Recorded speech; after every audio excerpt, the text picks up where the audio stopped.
ಎಲ್ಲರಿಗೂ ನಮಸ್ಕಾರ, welcome back to my channel. ನಾನು ಪೂಜಾ ರಾಜೇಶ್. ಬನ್ನಿ ಇವತ್ತು ಗರಿಗರಿಯಾಗಿ ಕೋಡ್ಬಳೆನ ಈಸಿಯಾಗಿ ಮನೆಯಲ್ಲೇ ಹೇಗೆ ಮಾಡೋದು ಅಂತ ನೋಡೋಣ.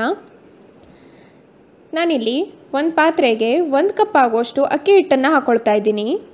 ಹಾಗೆ ಅದೇ ಕಪ್ಪಲ್ಲೇ 1/4 ಕಪ್ಪಷ್ಟು ಮೈದಾ ಹಿಟ್ಟನ್ನು ಹಾಕ್ತಾಯಿದ್ದೀನಿ. ಇದನ್ನು ಸ್ವಲ್ಪ ಬಿಸಿ ಮಾಡ್ಕೋಬೇಕು. ಹೈ ಫ್ಲೇಮಲ್ಲಿ ಇಟ್ಕೋಬೇಡಿ, ಮೀಡಿಯಮ್ ಅಥವಾ ಲೋ ಫ್ಲೇಮಲ್ಲಿ ಇಟ್ಕೊಂಡು 1 ನಿಮಿಷ ಈ ಥರ ಚೆನ್ನಾಗಿ ಕೈ ಆಡಿಸ್ಕೊಳ್ಳಿ. ಹಾಗೆ ಇನ್ನೊಂದು ಪ್ಯಾನ್ಗೆ 1/4 ಕಪ್ ಆಗೋಷ್ಟು ತೆಂಗಿನ ತುರಿನ ಹಾಕ್ಕೊಳ್ತಾ ಇದ್ದೀನಿ. ಇದನ್ನು ಕೂಡ ಚೆನ್ನಾಗಿ ಬಿಸಿ ಮಾಡ್ಕೊಳ್ತಾ ಇದ್ದೀನಿ. ನೋಡಿ, ಈ ಥರ ಕಲರ್ ಚೇಂಜ್ ಆಗಬೇಕು. ಹಾಗೆ ಮಿಕ್ಸಿ ಜಾರ್ಗೆ 1/4 ಕಪ್ಪಷ್ಟು ಪುಟಾಣಿ ಹಾಕ್ಕೊಳ್ತಾ ಇದ್ದೀನಿ. ಹಾಗೆ ಸ್ವಲ್ಪ ಬಿಸಿ ಮಾಡ್ಕೊಂಡಿದ್ವಲ್ವ ಆ ತೆಂಗಿನಕಾಯಿನ ಹಾಕ್ತಾಯಿದ್ದೀನಿ. ನಿಮ್ಮ ಹತ್ರ ಕೊಬ್ಬರಿ ಇದ್ದರೆ ಕೊಬ್ಬರಿನೇ ಯೂಸ್ ಮಾಡಿ. ಹಾಗೆ ಒಂದು ಸ್ವಲ್ಪ ಕರಿಬೇವನ್ನು ಹಾಕಿದ್ದೀನಿ. ರುಚಿಗೆ ಎಷ್ಟು ಬೇಕೋ ಅಷ್ಟು ಉಪ್ಪನ್ನು ಹಾಕ್ಕೊಳ್ತಾ ಇದ್ದೀನಿ. 1 ಚಮಚದಷ್ಟು ಅಚ್ಕಾರದ ಪುಡಿ, ಹಾಗೆ ಒಂದು ಸ್ವಲ್ಪ ಇಂಗನ್ನು ಹಾಕ್ತಾಯಿದ್ದೀನಿ. ಇಂಗು 1/4 ಚಮಚದಷ್ಟು ಹಾಕಿ ಸಾಕಾಗತ್ತೆ. ಇದನ್ನು ಚೆನ್ನಾಗಿ ಪುಡಿ ಮಾಡ್ಕೋಬೇಕು. ನೋಡಿ, ಈ ಥರ ಆಗತ್ತೆ. ಆವಾಗಲೇ ಹಿಟ್ಟನ್ನು ಬಿಸಿ ಮಾಡಿ ಇಟ್ಕೊಂಡಿದ್ವಲ್ವ, ಅದಕ್ಕೆ ಈ ಪುಡಿನ ಮಿಕ್ಸ್ ಮಾಡ್ಕೋಬೇಕು. ಎಲ್ಲನೂ ಚೆನ್ನಾಗಿ ಮಿಕ್ಸ್ ಮಾಡ್ಕೊಳ್ಳೋಣ. ತುಂಬಾ ಚೆನ್ನಾಗಿರುತ್ತೆ ಕೋಡ್ಬಳೆ, ಗರಿಗರಿಯಾಗಿರುತ್ತೆ. ಹಾಗೆ ನೀವು ಇದನ್ನು ಸ್ಟೋರ್ ಕೂಡ ಮಾಡ್ಕೋಬೋದು. ನೋಡಿ, ಎಲ್ಲನೂ ಚೆನ್ನಾಗಿ ಮಿಕ್ಸ್ ಮಾಡ್ಕೊಂಡಾಗಿದೆ. ಇದಕ್ಕೆ 1 ಚಮಚದಷ್ಟು ಓಂ ಕಾಳನ್ನು ಹಾಕ್ತಾಯಿದ್ದೀನಿ. ಇದನ್ನು ಕೂಡ ಚೆನ್ನಾಗಿ ಮಿಕ್ಸ್ ಮಾಡ್ಕೊಳ್ಳೋಣ.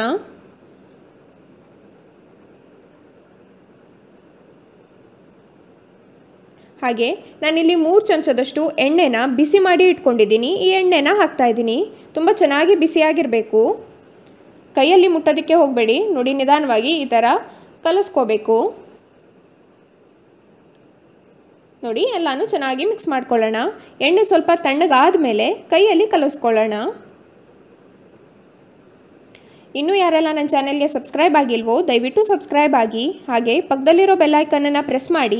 ಅದರಿಂದ ನಾನು ಯಾವುದೇ ಹೊಸ ವಿಡಿಯೋ ಹಾಕಿದ್ರೂ ನಿಮಗೆ ನೋಟಿಫಿಕೇಷನ್ ಬರುತ್ತೆ.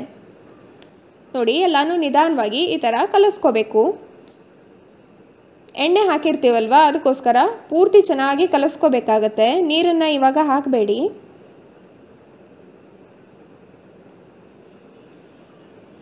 ನೋಡಿ, ಎಷ್ಟು ಗಟ್ಟಿ ಅಂತ ಅನ್ನಿಸ್ತಾ ಇದೆ ಅಲ್ವಾ? ಇದೇ ಥರನೇ ಆಗಬೇಕು.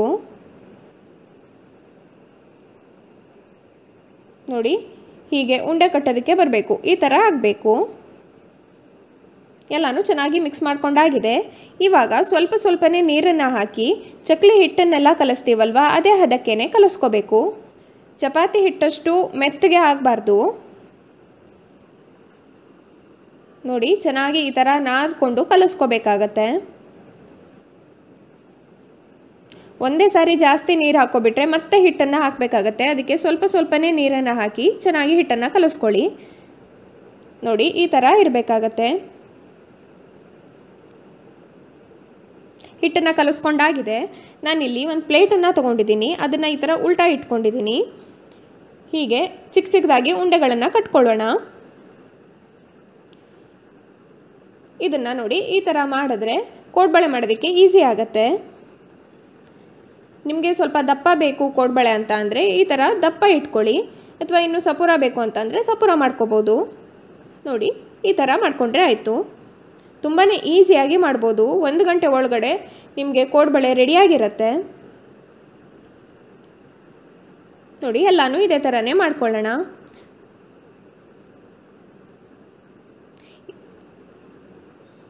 ಈ ರೆಸಿಪಿ ನಿಮಗೆ ಇಷ್ಟ ಆದರೆ ಪ್ಲೀಸ್ ಲೈಕ್ ಮಾಡೋದನ್ನು ಮರಿಬೇಡಿ.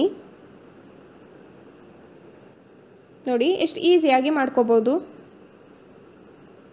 ಬಿಸಿ ಎಣ್ಣೆ ಹಾಕೋದ್ರಿಂದ ಕೋಡ್ಬಳೆ ಗರಿಗರಿಯಾಗಿ ಆಗುತ್ತೆ. ಹಾಗೆ ಹಿಟ್ಟನ್ನು ನಾವು ಮುಂಚೆನೇ ಬಿಸಿ ಮಾಡಿ ಇಟ್ಕೊಂಡಿರ್ತೀವಲ್ವ, ಆವಾಗಲೂ ಕೂಡ ಈಸಿಯಾಗಿ ಮಾಡೋದಕ್ಕೆ ಆಗುತ್ತೆ. ಹಾಗೆ ತುಂಬ ಗರಿಗರಿಯಾಗಿ ಬರುತ್ತೆ.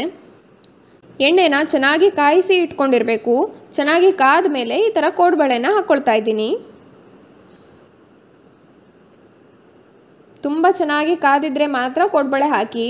ಸ್ವಲ್ಪ ಕಾದಿದ್ರೆ ಕೋಡ್ಬಳೆ ಹಾಕೋದಕ್ಕೆ ಹೋಗಬೇಡಿ. ಎಣ್ಣೆ ತುಂಬಾ ಹೀರ್ಕೊಳ್ಳುತ್ತೆ. ನೋಡಿ, ಹೈ ಫ್ಲೇಮಲ್ಲಿ ಇಟ್ಕೊಂಡು ಕೋಡ್ಬಳೆನ ಹಾಕಿ ಆಮೇಲೆ ಮೀಡಿಯಮ್ ಅಥವಾ ಲೋ ಫ್ಲೇಮಲ್ಲಿ ಇಟ್ಕೊಂಡು ಈ ಥರ ತಿರುಗಿಸ್ಬೇಕಾಗತ್ತೆ. ಲೋ ಫ್ಲೇಮಲ್ಲೇ 5 ನಿಮಿಷಗಳ ಕಾಲ ಹಾಗೇ ಬಿಡಬೇಕು.